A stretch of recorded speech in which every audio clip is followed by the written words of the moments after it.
Bom, queridos irmãos, vamos meditar um pouco na palavra do Senhor, no restante que nos... Aliás, tudo que nós fizemos até agora foi os louvores, os testemunhos, são coisas que foram feitas preparando a nossa alma, o nosso coração, para ouvirmos a palavra de Deus. Um culto não seria perfeito, não seria completo, se ele não tivesse a pregação da palavra de Deus, né? É a parte principal, é ouvirmos a palavra, né? E eu queria repartir com vocês algumas coisas que Deus tem colocado no meu coração. Pois eu uso a tecnologia, escrevo aqui para na hora que eu estou meditando, estudando e vou escrevendo para depois eu repassar aqui para vocês, né? Queria falar hoje à noite sobre vidas sem amarras, né? A gente vive amarrado com muita coisa e às vezes nós estamos amarrados com coisas que não tem o menor sentido, não faz o menor sentido. Às vezes nós estamos amarrados por coisas pelo psicológico, que não temos nenhum motivo, nenhuma obrigação de estarmos ainda amarrados a determinadas coisas. Então eu queria falar sobre isso, viver sem amarras e viver um propósito. A gente tem que ter um propósito na vida. Propósitos. Há uma frase que eu gosto dela que diz o seguinte: alguém já disse que pior do que morrer é viver uma vida sem propósito. Vou repetir. Pior do que morrer é viver uma vida sem propósito. Mas a realidade é que se nós perguntarmos para as pessoas se elas acreditam que Deus tem um plano para si, para elas, todas dizem que sim. Mas aí a pergunta que eu faço em seguida, o que faríamos: qual é a razão para não viver isto?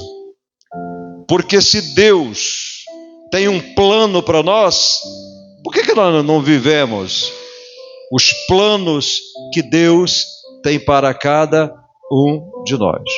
Porque na realidade, quando Deus colocou-nos neste mundo, não foi sem propósito. Deus não faz nada sem propósito. Tudo tem um propósito. Em toda a criação, em tudo que Ele fez. E por que não teria um propósito na obra-prima, a principal, a cereja do bolo, que é o homem, que sou eu, que é você, que somos nós? Se olharmos para a natureza, há um propósito em tudo que Deus fez. Por que Deus fez as árvores? Por que Ele fez? Isso parece pergunta de primeiro ano primário, né? Por que Deus fez as árvores?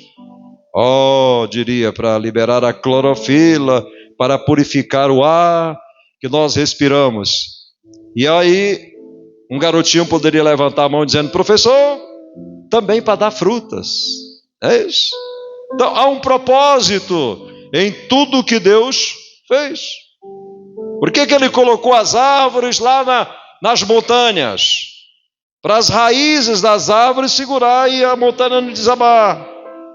Então tudo tem um propósito. Por que Ele fez os insetos?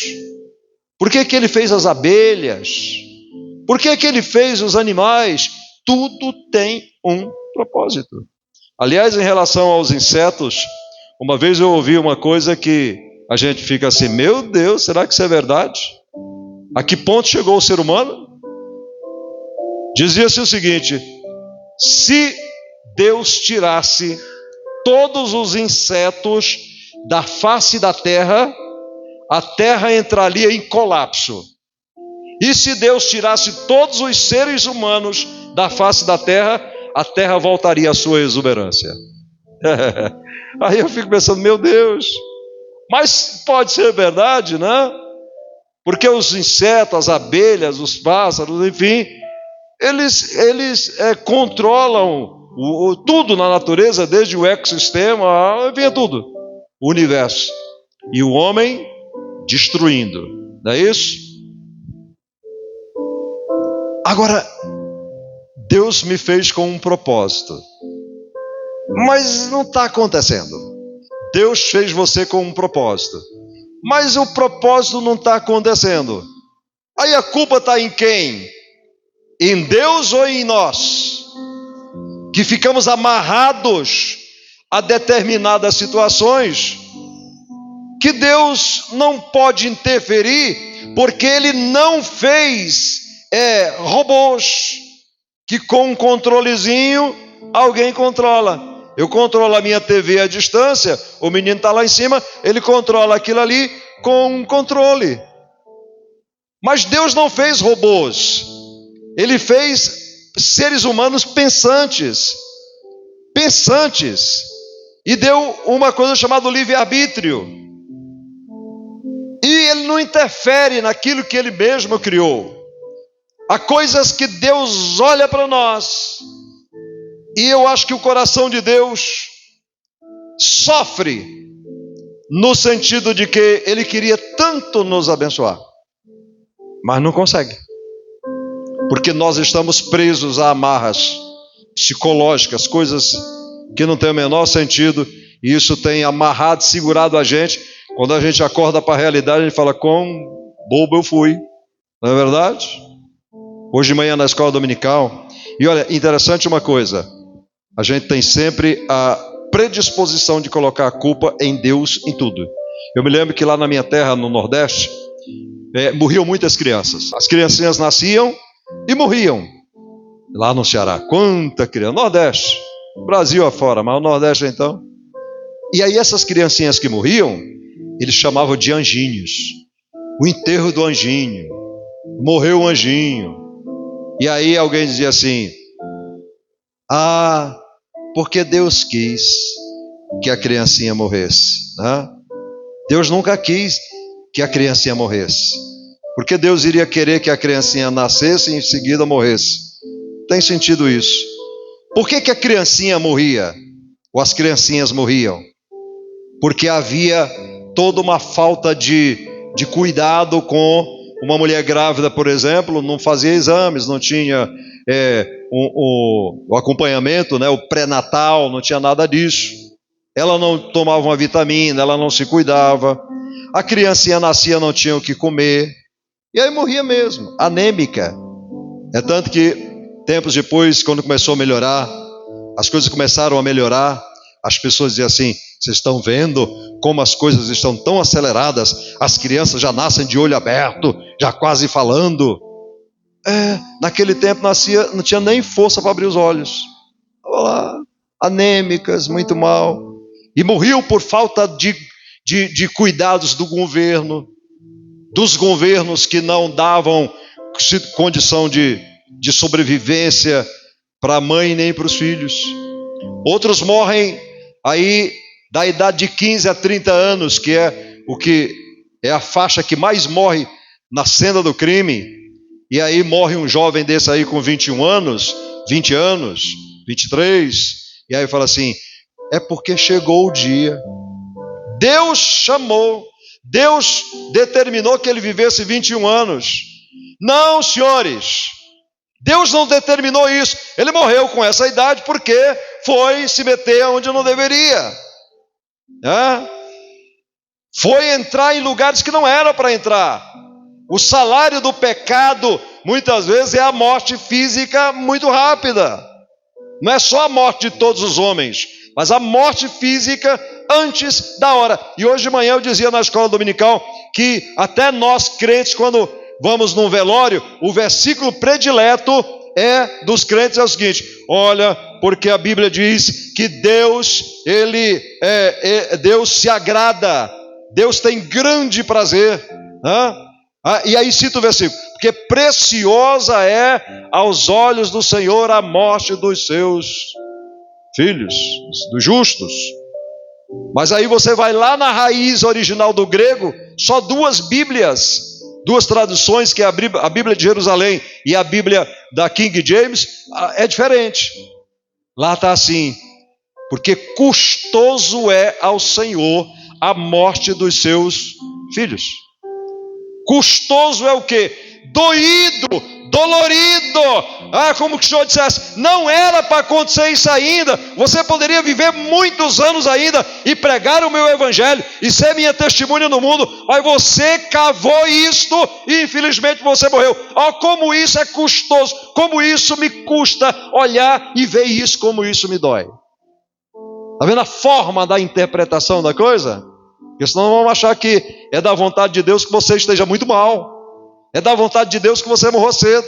É da vontade de Deus que você se arrebente. É da vontade de Deus que você se dê mal na vida. Quando na realidade, essa não é a vontade de Deus. Quando Jesus olha para os discípulos e fala assim: olha, me fala uma coisa, qual de vocês é o homem que se o seu filho lhe pedir peixe, vai dar uma serpente, pedir pão, vai dar uma pedra para ele comer? Nenhum. Então, se vocês são maus e querem e sabem dar coisas boas para os filhos de vocês, quanto mais o vosso Pai Celestial dará àqueles que o pedirem.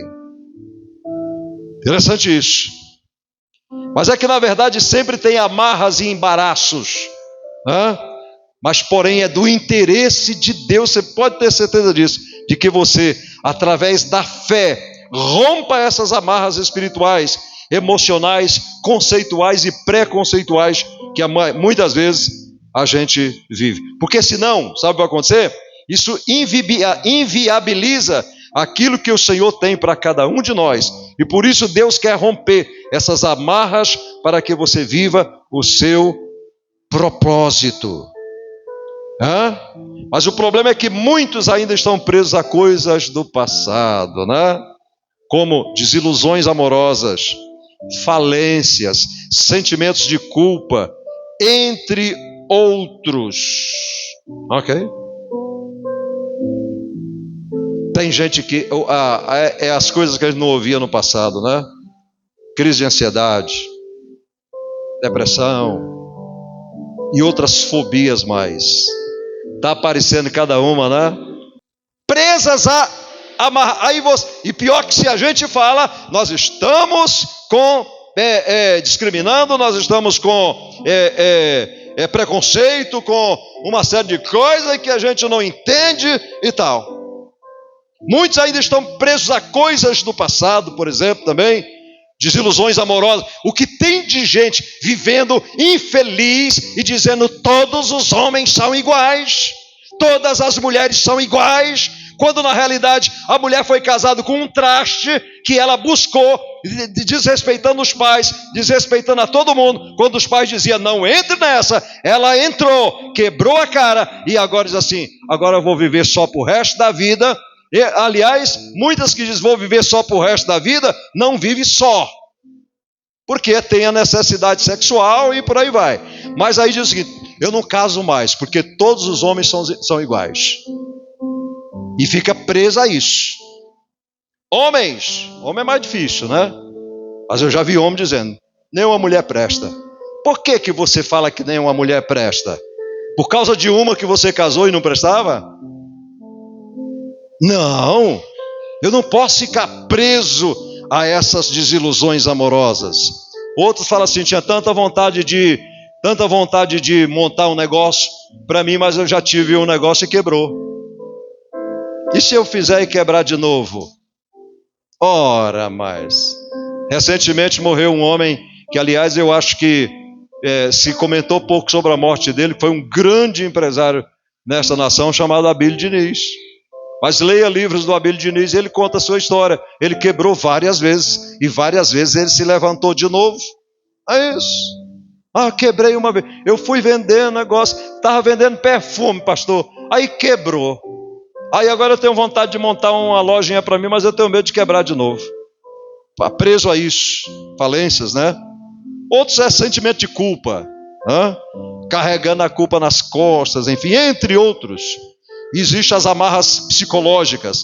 As amarras psicológicas são, na realidade, falta de reconhecimento de que a verdade do Evangelho e o amor de Deus por nós já nos libertou, como está em João 8,32. O que está lá? E conhecereis a verdade e vos libertará. Um dos versículos mais conhecidos desta nação.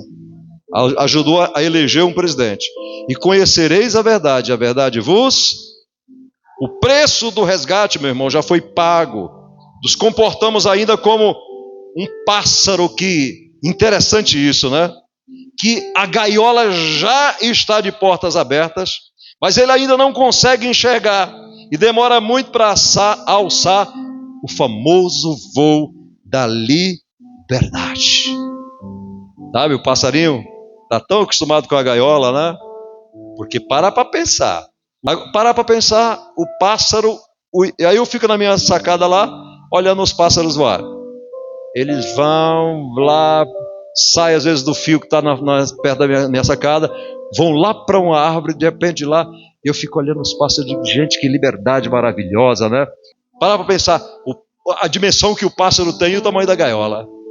Mas o pássaro fica tanto tempo na gaiola, tanto tempo escravizado ali, que no dia que o dono da gaiola resolve libertar aquele pássaro, ele abre a portinhola da gaiola, mas o pássaro leva tempo para descobrir que a portinha está aberta, ok?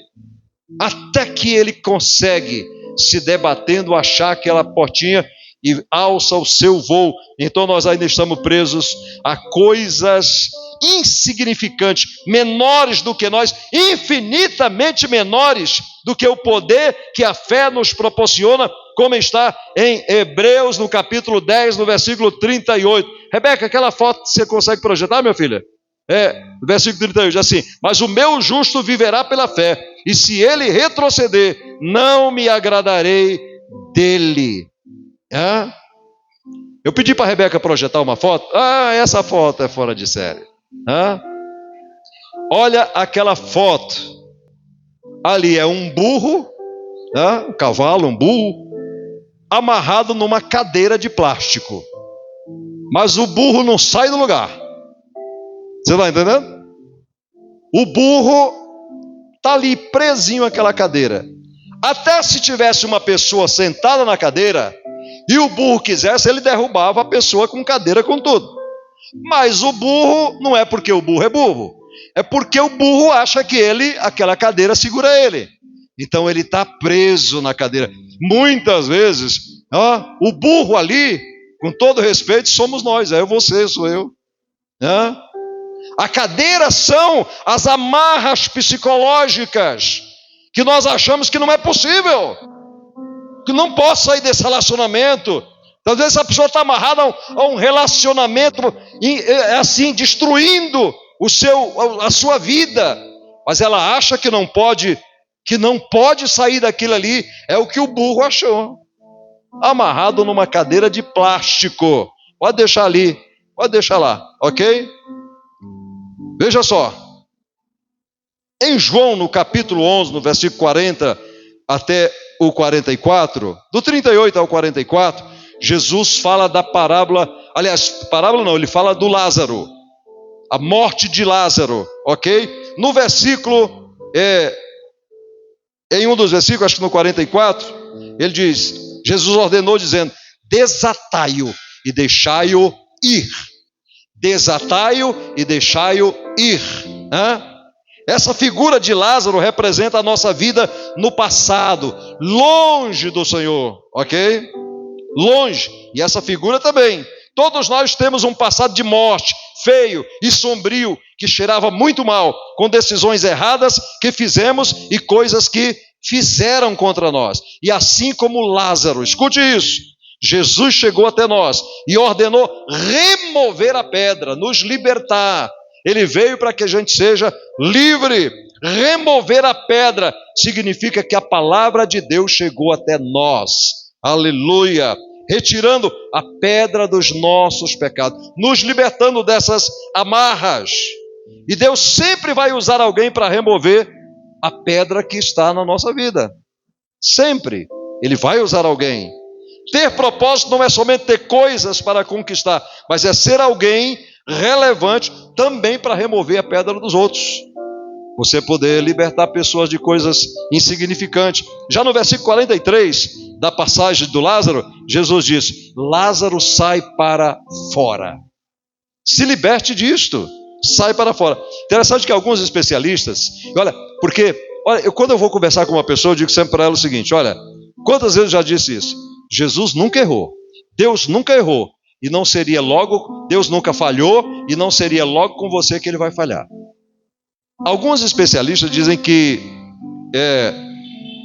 ali naquele sepulcro, porque o nome Lázaro era um nome comum em Jerusalém, em Israel. Ele estava em Betânia, né? Bem perto de Jerusalém. Era um nome comum. Se Jesus não tivesse chamado somente o amigo Lázaro, muitos teriam ressuscitado quando ele disse: Lázaro, sai para fora. Então entende uma coisa, olha aqui a gratidão que nós estamos falando no culto inteiro hoje.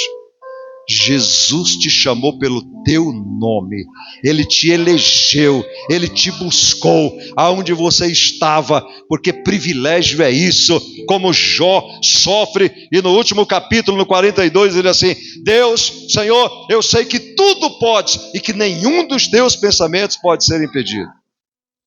Privilégio é isso. A terra tem mais de 7 bilhões de habitantes. E aí está o José lá na... Como é o nome da tua rua, José? Rua Hamilton Danielis, que número? 99.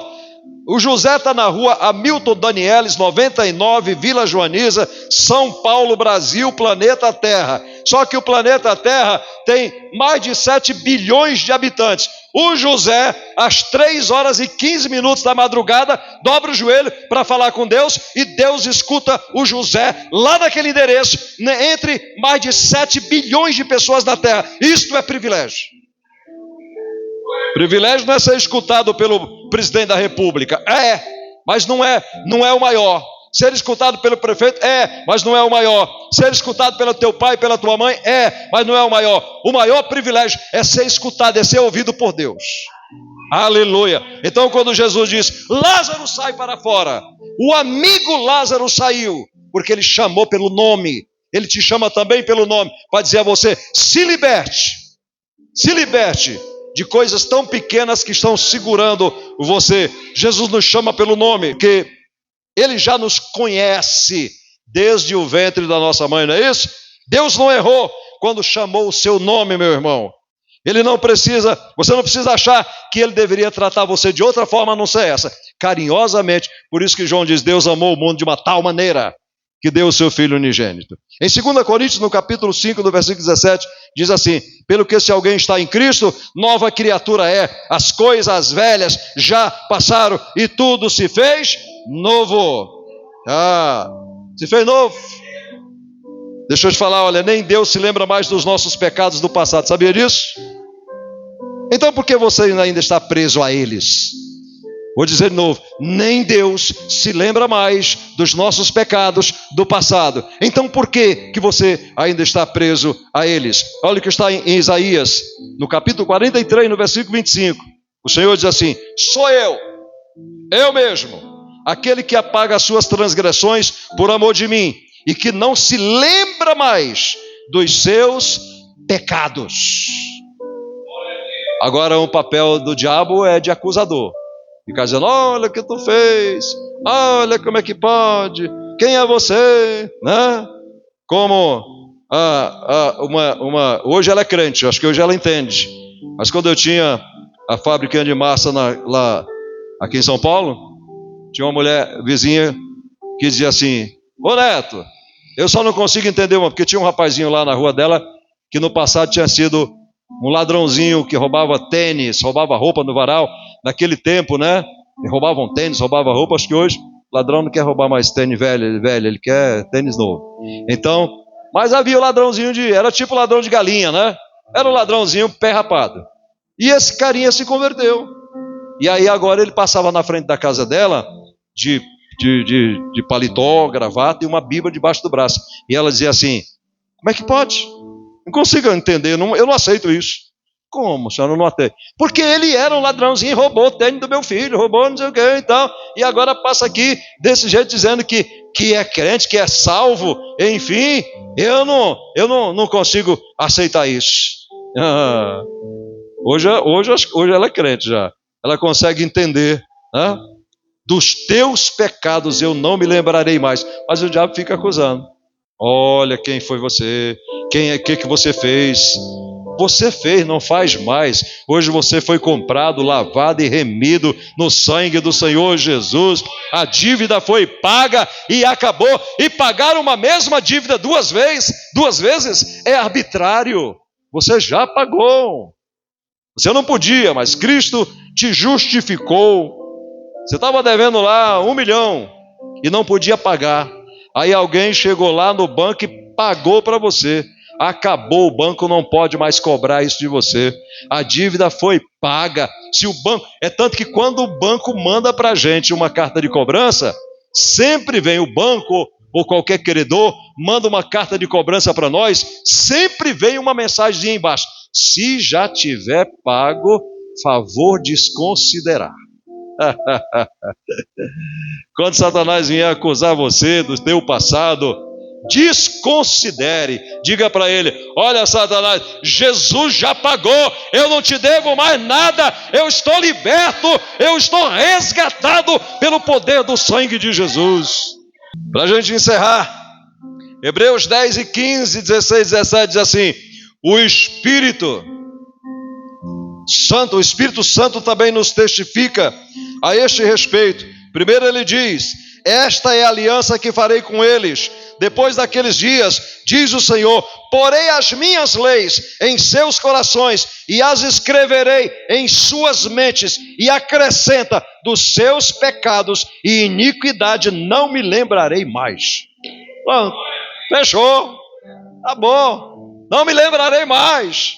Tu fumou maconha, usou cocaína, se prostituiu, fez o diabo a quatro, mas hoje o Senhor te resgatou, você está remido, você é salvo em Jesus, e o diabo não tem mais autoridade sobre você. Aleluia! Isso é viver uma nova vida. Quem está em Cristo é nova vida. Aleluia! Como maravilhoso capítulo de Romanos. Portanto, agora nenhuma condenação há para os que estão em Cristo Jesus, que não andam mais segundo a carne, mas segundo o Espírito. Por quê? Porque a lei do Espírito me livrou da lei do pecado e da morte. Aleluia! Então, meu irmão, viva sem amarras. Quebra esses laços que ainda te amarram, que ainda traz sentimento de culpa. Se é que nascestes de novo, tu não deve mais nada. O preço foi pago na cruz do Calvário. Que Deus nos abençoe. Aplauda ao Senhor. Aleluia. Para sempre seja exaltado o santo nome de Jesus. Aleluia. Aleluia. A ordem é: desate eles e deixa ir. Por isso que a gente prega a palavra. Desate, tira os nós e deixa andar livre. Que o Senhor nos abençoe, amém? Glória a Deus.